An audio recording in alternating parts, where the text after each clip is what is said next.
You know that specific feeling when the algorithm really, really nails you? You're doom scrolling through TikTok or Instagram, your brain's kind of on autopilot, and then suddenly, boom, you stop because you see something that is just aggressively cute. It's always the big eyes, isn't it? Always the big eyes. Maybe it's a slow loris, raising its little arms to be tickled, or a baby chimp in a diaper, or one of those incredibly rare, colorful lizards eating a tiny piece of strawberry. That is the TikTok effect in action. It's charming, it's engaging, and it triggers that immediate dopamine hit. And almost instantly, your brain bypasses logic and goes straight to, I want one of those. I need that in my life. Exactly. I think we've all been there. It feels like this genuine connection with the wild right there on your screen. But today, we're going to look behind that 30-second clip. We're doing a deep dive into the exotic pet trade.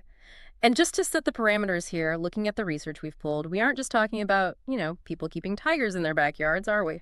No, not at all. The whole Tiger King thing that grabs the headlines, but the reality of the trade is much broader and honestly much more uh, pervasive in everyday life. In this context, an exotic pet is, well, it's basically any animal that isn't native to your area or hasn't been historically domesticated. So the definition is actually huge. It's massive. It includes the big cats, sure, but it also includes hedgehogs, sugar gliders, parrots, bearded dragons, even tarantulas and tortoises. At its core, it's about wild animals being kept in captivity. And the scale of this industry really blew my mind when I was going through the articles. I think most people assume this is a fringe hobby, but we're talking about billions of animals. It's a massive global engine. We're talking tens of millions of individual animals annually, ranging from tiny invertebrates all the way up to large primates.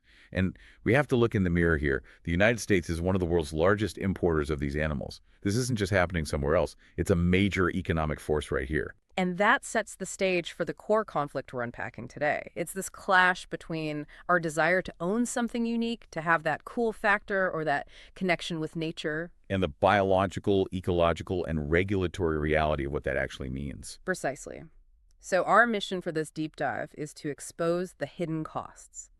And I don't mean the $50 price tag for a gecko at the pet store. I mean the biological toll on the animals, the concept of laundering wild creatures, which plays out like a crime novel, and a really fascinating shift in how governments are trying to fix this using something called positive lists. That regulatory shift is probably the most significant change in animal law we've seen in decades. It completely flips the script. But to understand why it matters, we have to start with the animals themselves. Let's jump into that first segment, the biological reality gap. I think most people, myself included, operate on this assumption that if you can buy an animal at a store, it's basically just a funny-looking dog or cat. It's a pet, it's been vetted. And that is the fundamental misunderstanding. There's a massive difference between tame and domesticated. Dogs and cats have been selectively bred for thousands of years to live alongside humans. We have literally rewired them. Their behaviors, their digestion, even their sleep cycles have adjusted to fit into our lives. They understand pointing. They look us in the eye. Right, they run Domestic 2.0 software. Exactly. But an exotic animal, even if it was born in captivity, is biologically wild. Its operating system is still programmed for the rainforest canopy or the arid desert, not your climate-controlled living room. One of the sources highlighted something I hadn't thought about at all. The veterinary gap. If my dog gets sick, I go to the vet down the street. They have the tools, they have the knowledge. If my iguana gets sick, it's a different story. It's a huge issue. General veterinarians are trained primarily on mammals, dogs, cats, horses, cows. But exotic pets are biologically unique. You can't just transfer that medical knowledge. For example, birds have a completely different respiratory system. It involves air sacs that extend into their bones, not just lungs like us. Which complicates everything from anesthesia to fighting an infection. Completely. And reptiles are ectothermic. They rely entirely on the environment to regulate their body temperature. They don't generate their own heat. You can't just use the same medical intuition. One of the articles mentioned that you can't exactly use an X-ray machine built for a Labrador on a parakeet. The sheer physics of the equipment doesn't scale. The equipment doesn't scale, and the diagnostics are incredibly difficult. But beyond the equipment, there's a specific survival instinct in these animals that makes care even harder.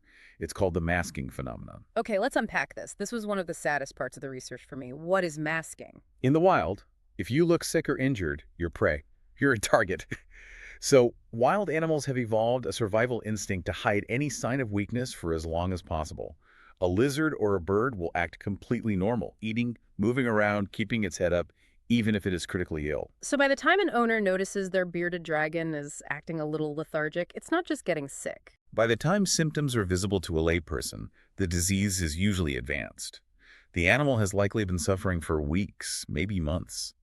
This leads to that common heartbreaking story vets hear. Oh, he was fine yesterday and just died today.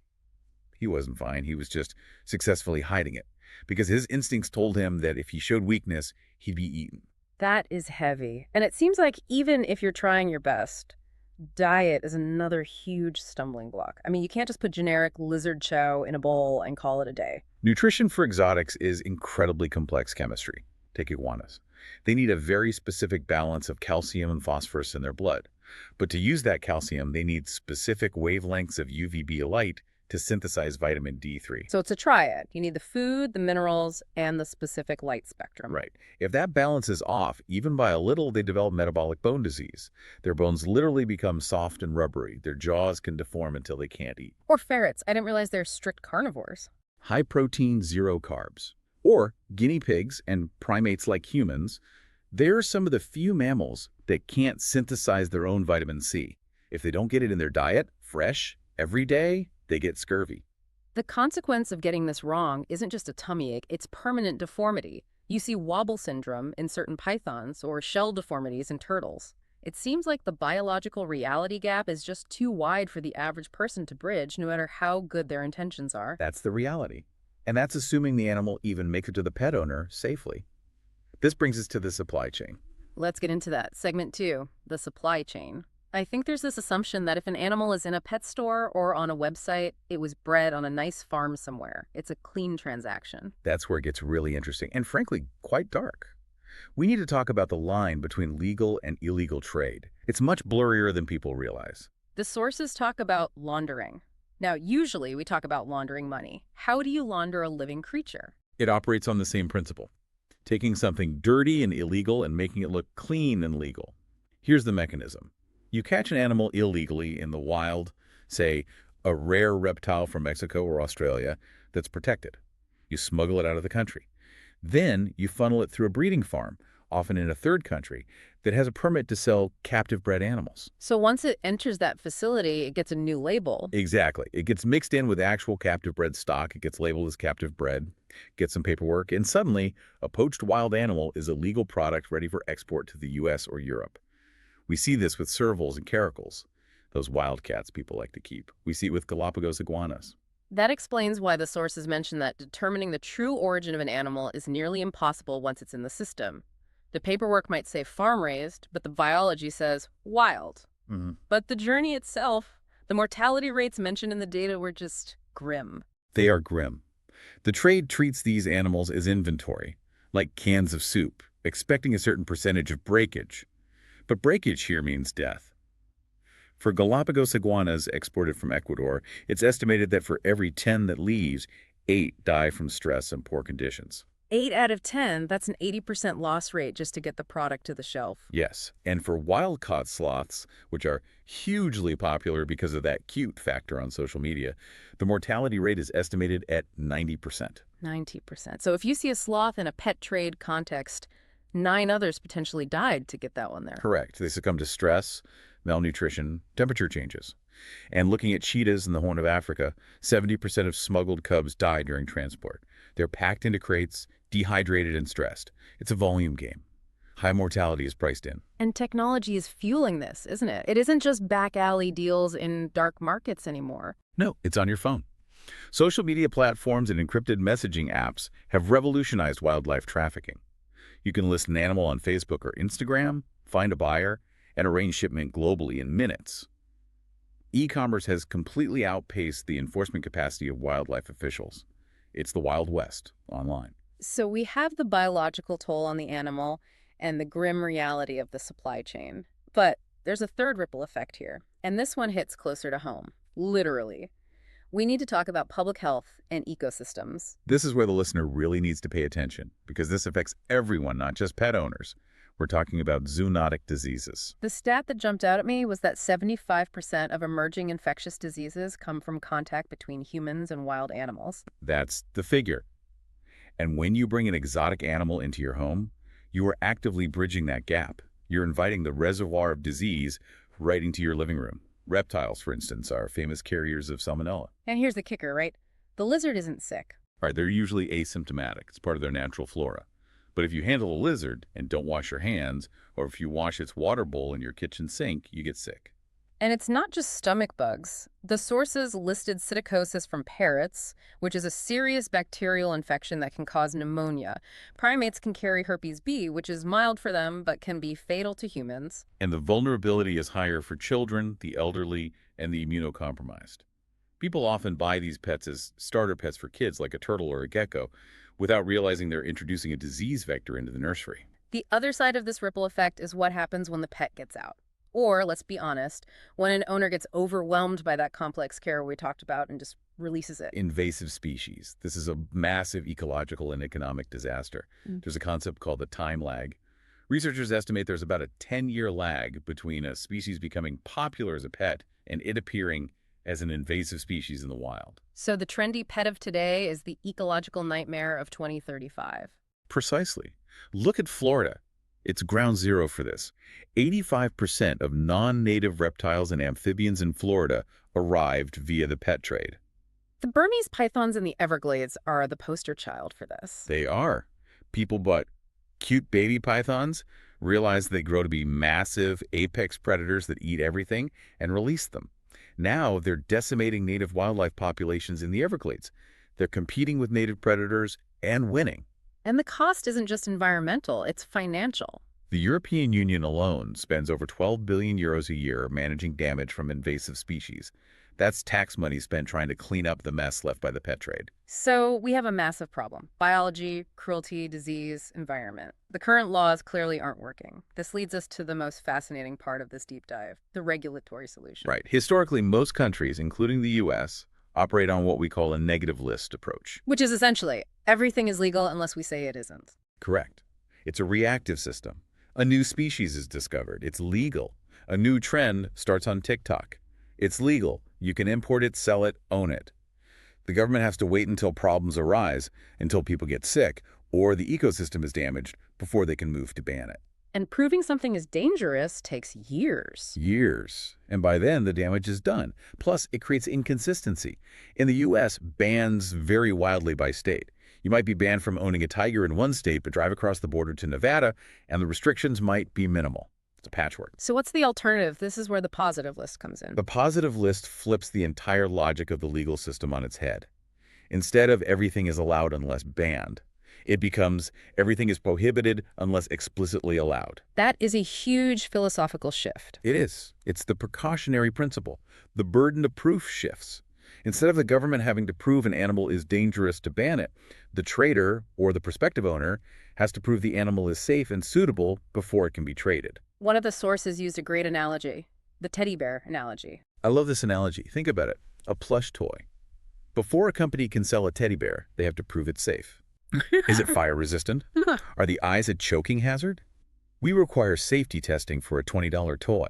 Right. But for a live reptile that can bite, carry salmonella, or destroy an ecosystem, under the negative list, we require no safety testing. The positive list simply applies that same safety testing logic to living creatures. So has this actually worked anywhere, or is it just a theory? It's working. Belgium was a pioneer here. They introduced a positive list for mammals back in 2009. And what happened? It reduced illegal trade and, interestingly, it made enforcement much easier. Why is that? Well, under a negative list, a police officer inspecting a shop needs to be an expert taxonomist. They need to know thousands of banned species to catch a violation. Under a positive list, they just need to know the short list of what is allowed. If the animal isn't on the list, it's illegal. Simple. Norway is another interesting case study. They had a total ban on reptiles since 1976. Right. But bans create black markets. So in 2017, they replaced the total ban with a strict positive list. They allowed just 19 suitable species. This was a way to control the black market by allowing a small, safe, legal trade. But I noticed a conflict in the sources between Flanders, which is a region in Belgium, and Norway regarding reptiles. Flanders allowed 422 reptile species, while Norway only allowed 19. That's a massive difference. This highlights the political difficulty of who makes the list. Yeah. The Flanders list was heavily influenced by trade lobbying people who wanted to sell animals. Norway took a stricter, more scientific approach. It shows that even with a positive list, the criteria you use matter immensely. And those criteria are how does an animal get on the good list? Generally, there are 4 pillars. 1, animal welfare. Can an average person actually care for this animal in a home? 2, human health. Is it venomous or a disease vector? 3, invasive risk. If it escapes, will it destroy the local ecosystem? And 4, conservation status. Is it endangered in the wild? If you apply those strictly, a lot of animals currently in pet stores wouldn't make the cut. A vast majority wouldn't. Yeah. And that's why the industry fights these lists so hard. It fundamentally shrinks the inventory. So pulling this all together, we're seeing a shift from a Wild West market where rare is better to a scrutiny-based model where suitability matters most. We are. And we are seeing steps in the right direction in the U.S. too. The Big Cat Public Safety Act passed in 2022. That was a huge win. It was. It restricts ownership of dangerous species like lions and tigers and ends cub petting. It's a specific, targeted legislation, but it shows the appetite is there to regulate this better. As we wrap up, I think the call to reflection here is pretty personal. Just because you can buy an animal doesn't mean you should. That is the takeaway. We need to respect the biological reality of these creatures. They aren't accessories. They're complex living beings with needs that, frankly, most of us cannot meet in the living room. Here's a final thought to chew on. We talked about the positive list, logic proving safety before trading. We do this for pharmaceuticals, we do it for cars, we do it for children's toys. Why has it taken us so long to apply that same basic safety logic to living creatures that live in our homes? That is the question. Yeah. And I think as we learn more about zoonotic diseases and invasive species, the answer becomes harder and harder to ignore. Thank you for listening to this deep dive. Stay curious and maybe stick to a dog or cat for your next pet. Or a very thoroughly researched hamster. See you next time.